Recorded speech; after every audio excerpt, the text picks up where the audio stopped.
Let's do a quick speed round. A book. You mentioned a couple, but the number one book that you would say had the biggest impact on you. Autobiography of a Yogi by Paramahansa Yogananda. Okay. Give a 1 minute why.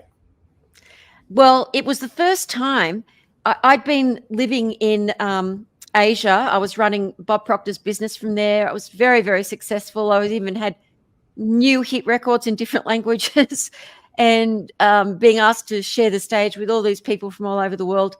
And there was something within me that was missing. It was like soul sickness or something. I had everything going, but there was still, my purpose wasn't really concrete yet. So somebody suggested reading, Stuart Wilde actually suggested reading. He said, "Do you know about enlightenment?" I said, "I know about Jesus Christ." And he said, "Well, there's more than just one enlightened person in this world. Yogananda was a great enlightened being." And so when I read his autobiography of a yogi, I was so into it. You know what I'm saying, John? When you hear or read something in the marrow of your bones, you know, even though you've never heard of it before, you're hearing truth. You just feel it within yourself. And that's intuition. Yeah.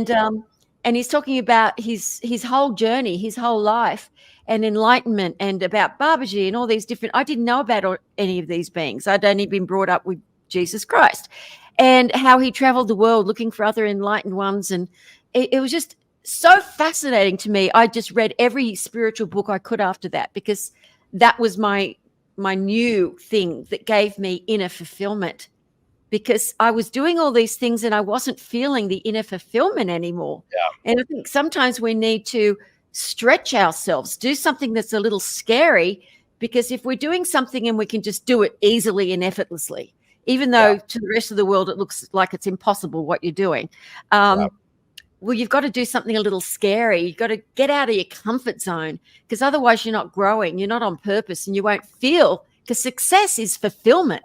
It's inner fulfillment. It's not the money. It's not all those other, they're nice little things, but it's how you feel inside that makes you a successful person in every area of your life. Yeah. I love it. I love it. Best piece of wisdom you've ever received? Nothing is impossible. Finish this sentence. Last question. How can everybody get into a state of mind where they believe that nothing is impossible? By cleaning up this diamond, by listening to great affirmation music by Michele Blood. All right, good. I'll take that. That's great.